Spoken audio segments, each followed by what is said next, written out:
이번 시간에는 고대의 사상을 살펴보도록 하겠습니다. 부여나 고구려, 동해에는 각각 제천 행사가 있었습니다. 그러니까 천신에게 제사를 지냈다라고 하는 기록이 남아 있죠. 그리고 이제 단군 신화 같은 경우에는 단군이 이제 그 천손의 자식으로 등장을 하게 되고요. 고구려의 주몽이나 부여의 동명왕 같은 경우에도 천손으로 이제 등장을 하게 됩니다. 그리고 신라의 박혁거세나 가야의 수로왕 같은 경우에는 이제 알로 등장을 하게 되는데요. 이 경우에는 결국 이 시조가 천신이 강림한 곳으로 여겨지고 있는 것입니다.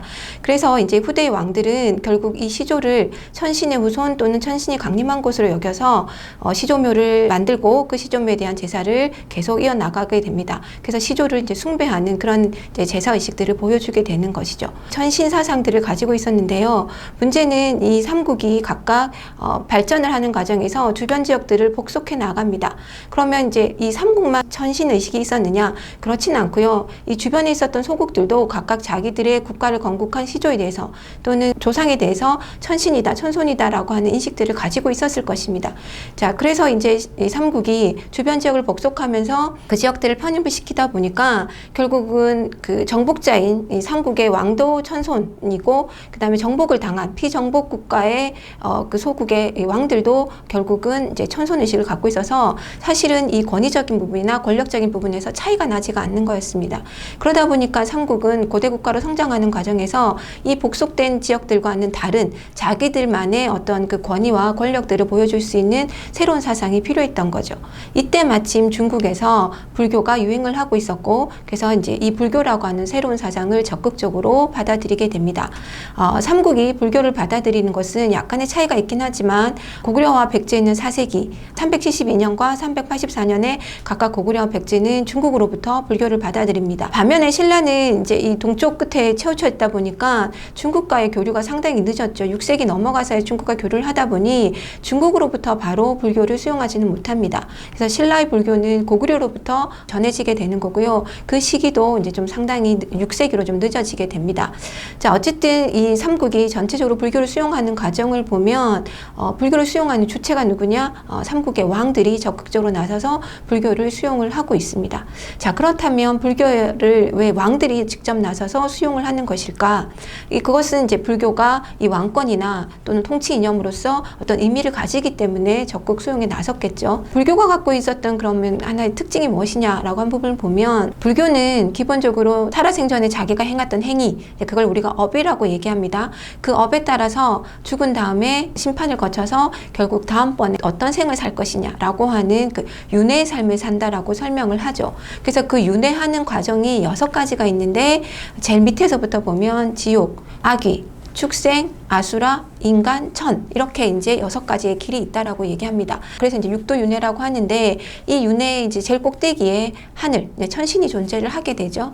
그러면 이 천신은 기존의 삼국이나 소국들이 가지고 있었던 천신 사상하고 무엇이 다르냐라고 보면 기존의 천신 사상 그 다음에 그 제천 행사를 할 때 전통적인 천신은 절대적인 신이었던 거죠. 그런데 불교에서의 이 천신은 사실은 이 육도윤회의 제일 꼭대기에 있긴 하지만 인간과 별 차이가 없는 존재라고 여겨집니다. 즉 이게 무슨 말이냐면 인간도 윤회하는 존재, 죽은 다음에 다음번에 심판을 통해서 다음 생을 받아야 되는 거고 이 천신도 인간보다 수명이 길죠. 그러니까 인간이 수명이 뭐 80에서 100세라고 한다면 천신의 수명은 뭐 10,000년, 20,000년, 1,000년 이렇게 될 수도 있죠. 어쨌든 수명이 길긴 하지만 끝이 있다는 겁니다. 언젠가는 죽는 거고 죽고 난 다음에 이 천신도 심판을 통해서 다음번 생을 받게 되는데 그 경우에 지옥에 떨어질 수도 있고 인간으로 떨어질 수도 있고 짐승으로 태어날 수도 있다라는 겁니다. 그런 측면에서 보면 불교 입장에서 봤을 때 천신이라고 하는 것도 무한한 존재, 절대적인 존재가 아니라 유한한 존재, 이 윤회의 수레바퀴 안에 존재하는 존재다 이렇게 이제 인식을 하게 되는 거죠. 그러니까 기존의 전통적인 천신 개념하고 불교 수용 이후의 천신 개념은 상당히 차이가 나게 됩니다. 불교 수용 이후의 천신 개념은 절대적인 권력을 가지지 못하게 되는 거죠. 그러면 불교에서의 절대적인 권력은 누가 가지냐? 윤회하지 않는 존재가 누구냐는 거죠.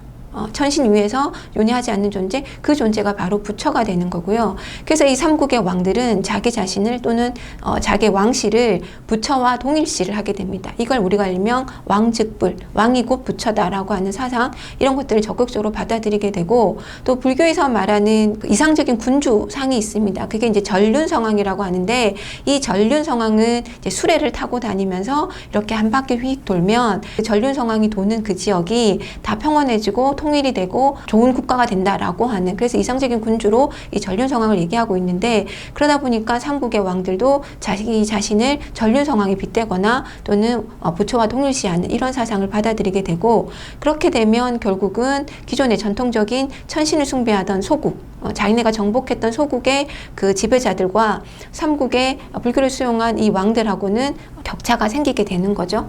그래서 이제 그들보다 위에 있는 권위와 권력을 가지는 존재로서 부처와 동일시하는 이런 사상을 적극적으로 수용을 했던 겁니다. 그래서 이거를 좀 신라를 중심으로 해서 이제 고구려 백제 같은 경우는 기록이 그냥 뭐 372년, 384년에 받아들였다, 공인했다 이렇게 되게 짧게 나옵니다. 그 과정들이나 이런 것들이 자세하지 않은데, 반면에 신라의 경우는 굉장히 이제 그 불교를 수용하고 공인하는 과정에서 반발도 심했고, 그래서 이제 2차 돈의 순교라고 하는 아주 극단적인 사례까지를 겪으면서 공인이 되기 때문에 그 불교 수용과 공인하는 과정, 그 다음에 불교를 통치 이념으로 어떻게 활용했는가가 아주 구체적으로 기록으로 남아 있습니다.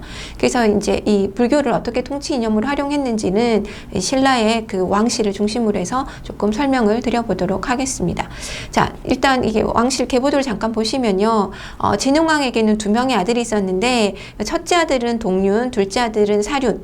사륜이라고도 기록에 나오고 천륜 또는 금륜이라고도 나옵니다. 자, 그래서 어쨌든 동륜 또는 사륜 또는 천륜이라고 이름을 이제 아들 2명을 지어줬는데, 이게 이제 바로 뭐냐 하면 전륜성왕을 상징하는 거죠. 그러니까 전륜성왕이 이제 타는 수레가 금으로 만든 수레부터 해서 철로 만든 수레까지 4가지 종류가 있었다라는 겁니다. 그래서 진흥왕이 자기 아들에게 동륜이라는 이름과 사륜, 그러니까 아마 이 사륜은 천륜이겠죠. 둘째 아들한테 첫째 아들보다 더 높은 뭐 금륜이나 이런 이름을 지어주지는 않았을 겁니다. 그래서 아마 이 사륜이라고 하는 건 천륜을 의미할 것이다라고 보고 있는 거고요. 그래서 동륜이나 천륜이라는 이름을 지어줬다는 것은 자기 아들들이 다음번에 전륜성왕이 되기를 바라는 이런 이제 염원을 담아서 이름을 지어준 것이고, 이건 전륜성왕 사상을 신라가 받아들인 것을 보여준다라고 할 수 있습니다. 자, 그런데 이제 동륜은 사실은 왕에 오르지 못하고 일찍 죽게 되고요. 그래서 둘째 아들이었던 이 사륜이 왕에 오릅니다. 이 사람이 이제 바로 진지왕인 거고요. 그래서 아마 왕이 올랐기 때문에 그 이후에 이제 이 왕이 올라서 금륜 이렇게 얘기한 게 아닌가 이렇게 생각도 되는데요.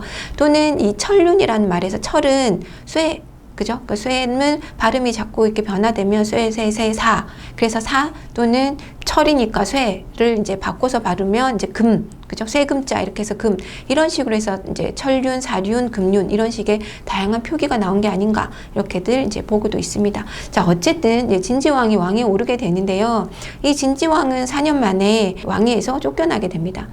그래서 이제 왕위가 다시 그 동륜의 자식들에게로 넘어가게 되고, 그때 왕위에 오르는 사람이 바로 진평왕이 됩니다. 진평왕은 이름이 백정이었다고 얘기하고, 이 진평왕의 부인, 즉 진평왕비의 이름은 마야 부인이었다고 합니다. 자, 이 백정과 마야라고 하는 이름은요, 석가모니의 아버지 그리고 석가모니 어머니 이름하고 동일합니다. 그러니까 만약에 진평왕이 자식을 낳는다면 그 자식들은 결국 석가모니랑 동격이 되게 되는 거죠. 그래서 이제 흔히 말하는 이제 이 자식을 낳았는데, 이제 사실은 아들은 낳지 못하고 딸들만 낳게 되는 거죠. 그래서 우리가 잘 아는 선덕여왕이 그 뒤를 이어서 왕이 오르게 됩니다. 그래서 선덕여왕 때 가면 선덕여왕이 이제 황룡사 구축목탑 이런 것들을 세우면서 이제 얘기하기를 자기는 찰제리종, 신라 왕실은 찰제리종이다. 이 찰제리종이 뭐냐면 그 석가모니의 그 종족, 즉 그 크샤트리아족이다라고 하는 의미를 얘기하는 거고요. 그래서 석가모니와 동일한 집안이다라고 하는 것을 내세우면서 이 왕실은 신성시하게 됩니다. 자, 그래서 이제 이러한 것들은 그 전륜성왕이 넘어가서 진평왕, 그다음에 선덕여왕으로 이어지면서 결국 석가모니 집안하고 신라 왕실을 동격화시키는, 이거를 우리가 일명 진종설 이라고 얘기를 하게 됩니다. 이런 식으로 해서 이제 왕실을 신성화시켜 나가는 통치 이념으로서 불교를 적극적으로 활용한 사례들을 우리가 확인을 해볼 수가 있습니다. 자, 이렇게 불교를 통해서 삼국의 왕들은 통치 이념으로 삼고 그다음에 자신들의 권력을 강화시키거나 왕실을 신성화시키고 있었기 때문에 결국은 불교를 장려를 시켜야 되는 거죠. 불교를 장려를 시키려면 사찰을 건립을 해야 됩니다. 자, 그래서 이제 대단히 큰 사찰들이 왕실이 앞장서서 건립을 하게 되는데요. 대표적으로 보면 광개토왕 때, 고구려의 경우에는 광개토왕 때 평양에다가 9개의 사찰을 건립했다라고 기록이 납니다. 당시 광개토왕 때는 평양이 아직 수도가 아니에요. 그럼에도 이 평양 지역에 9개의 수도를 만들었다는 것은 이 평양 지역을 굉장히 중요한 거점으로 생각하고 있었다. 그 지역을 안모하기 위해서 미리 9개 사찰을 지었다라고 보여지는 거고, 그 뒤에 이제 왕이 되는 장수왕이 이 평양으로 천도를 하게 되는 거죠. 자, 그리고 백제를 가게 되면 백제는 모왕 때 익산 지역에다가 미륵사를 크게 창건을 하게 되고요. 그 다음에 그 마지막 수도였던 부여 지역에 보면 왕흥사지나 그 다음 정림사지와 같은 사찰들이 남아 있습니다. 특히 이제 익산의 미륵사 같은 경우에는 백제 무왕이랑 신라 진평왕의 딸이라고 나오는 선화 공주, 두 사람이 결혼을 해서 그 선화공주와의 관계 속에서 결국 이 익산에 미륵사라고 하는 큰 절을 지었다라고 나오는데요. 삼국 유사의 기록인 거고요. 그래서 이제 선화공주의 기원에 의해서 무왕과 함께 미륵사를 창건했다, 이렇게 얘기 나오는데, 몇 년 전에 미륵사에 남아있는 이 석탑을 이제 해체를 한 일이 있었습니다. 그리고 지금은 이제 복원이 다 됐는데요. 이 해체하는 과정에서 그 이제 사리가 발견되고 사리 안에 이제 금동 이 판이 나오게 됐는데, 거기에 보니까 미륵사 석탑을 창건하는데 역할을 했던 왕후가 누구냐? 선화공주가 아니라 사택의 딸인 왕후가 창건을 했다라고 하는 기록이 나오게 되었습니다. 이 이제 금동판은 사실은 그 당대 기록이기 때문에 우리가 삼국유사보다는 당대 기록을 더 신뢰를 할 수밖에 없는 거죠. 그래서 이제 사실 미륵사 이 탑은 뭐 현존하는 탑 중에서 가장 오래된 탑이고 목조 건축 양식을 보여주고 있는 탑이라고 하는 데 의의고 있지만, 또 한편으로 그 창건자가 누구냐라고 하는 새로운 과제를 하나 던져주고 있다, 이렇게 볼 수 있습니다. 자, 신라의 경우에는 이제 최초의 사찰인 흑룡사를 비롯해서 그 다음에 이제 황룡사, 그 다음에 이제 분황사, 이런 이제 많은 사찰들을 차례로 건립을 하게 됩니다. 대표적으로 황룡사 같은 경우에는 진흥왕 때부터 시작해서 선덕여왕 때까지, 그래서 금당을 짓고 그 다음에 불상을 만들고 황룡사 구층 목탑을처럼 이렇게 대대로 이제 이 황룡사를 중심으로 해서 왕실에서 적극적으로 사찰을 조영하고 운영해 나가는 모습들을 확인을 해볼 수가 있습니다. 지금은 이제 그 터만 남아 있긴 하지만 황룡사의 그 구층 목층탑의 터를 바탕으로 해서 이제 지금 다시 한번 복원을 해보려고 하는 노력들을 하고 있는 걸로 알고 있습니다. 그 다음에 이제 이러한 그 사찰을 건립하면 이제 중심이 되는 게 이제 탑이 중심이 되게 되죠. 왜 탑이 중심이 되냐면 석가모니가 죽고 난 다음에 인도식으로 이제 답이, 즉 화장을 하고 그 다음에 그 사리들을 나누어서 이제 안장을 했는데, 그 사리를 안장하는 게 탑이었던 거죠. 말 그대로 탑이라고 하는 것은 부처의 무덤이다라고 볼 수 있습니다. 그러니까 불교에서는 탑이 숭배의 대상이 됐던 거죠. 그래서 이제 삼국에서도 이 사찰 건립과 더불어서 이 탑의 건립을 중요하게 생각을 하게 됩니다. 그래서 대표적인 게 앞서 얘기한 익산 미륵사에 있는 석탑과 부여 정림사지에 남아있는 5층 석탑이 있죠. 그 5층 석탑에도 보면 1층 탑신에 당나라가 백제를 멸망시키고 난 다음에 대당평백제라고 하는 그 기록을 새겨놓고 있습니다. 그래서 멸망한 국가의 좀 아픔을 이 석탑이 기억하고 있다, 이런 이제 측면도 우리가 확인을 해볼 수가 있는 거죠. 신라의 경우에는 현존 남아있는 거는 이제 목탑이었던 황룡사 구층목탑은 이제 소실되고 없고요. 분황사 모전석탑이 남아있는데, 모전석탑이란 말은 말 그대로 모양을, 벽돌 모양을 흉내내서 만든 겁니다. 겉으로 보면 벽돌 모양처럼 보이지만 사실은 벽돌 무덤은 아닌 거고 흉내만 낸 거죠. 그래서 이런 독특한 모전석탑들이 존재를 하고 있는 것을 볼 수 있습니다. 자, 그리고 이제 불상도 만들게 되는데요. 그래서 삼국의 불교 문화에서 불상을 보면 이제 대표적인 게, 고구려 같은 경우에는 영가 7년명 금동포살사, 광배 뒤편에 이제 명문이 새겨져 있어서 그게 이제 영가 7년에 만들었다라고 하는 그 제작 연도와 왜 만들었는지 하는 그 목적들을 기록에 남겨서 우리에게 알려주고 있습니다. 자, 그 다음에 백제 같은 경우에는 백제의 미소라고 잘 알려져 있는 서산에 있는 그 마의 열의 삼존상, 엷은 미소를 띠고 있고 빛이 비추는 거에 따라서 그 미소가 달라진다라고 하는 그 불상이 대표적으로 백제불상으로 꼽을 수 있는 거고요. 신라 같은 경우에는 경주 배동에 있는 석조 열애 삼존 입상이 있고 그 다음에 일명 이제 아기부처라고 불리우는 이렇게 자그만하게 되어 있는 삼존 불상이 있습니다. 그게 이제 사마령 석조 삼존불 이게 있습니다. 그래서 이게 초기에 이제 불상들의 모습들을 보여주게 되는 거죠. 자, 그리고 이제 가장 이제 삼국시대 만들어진 불상 중에 백미라고 하는 것이 이 미륵보살 방가상인데요. 앞에 두 개 있는 것은 이제 우리나라 국보죠. 그래서 이건 이제 신라 시대 때 만들어진 거라고 보고 있고 이제 금동으로 만들어서 금동 미륵보살 방가사유상 이렇게 얘기를 하고 있습니다. 우리가 유물에 이름을 붙이는 방법을 잠깐 설명을 드리면 일단은 첫 번째는 재질인 거죠. 무엇으로 만들었느냐. 그러니까 이건 이제 금동으로 만들었기 때문에 금동. 그 다음에 그 불상이나 작품이 이름이 뭐냐는 거죠. 미륵보살이기 때문에 미륵보살 이렇게 이름이 중간에 들어가는 거고요.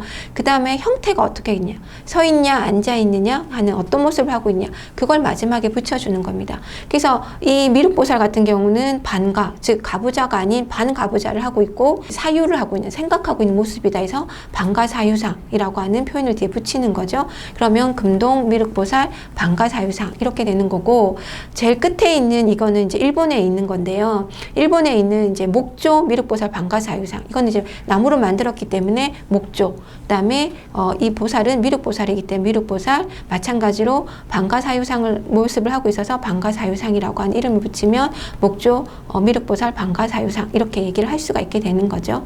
자, 일본에 있는 이 목조 미륵보살 반가사유상은 보시는 것처럼 신라 거랑 굉장히 유사하죠.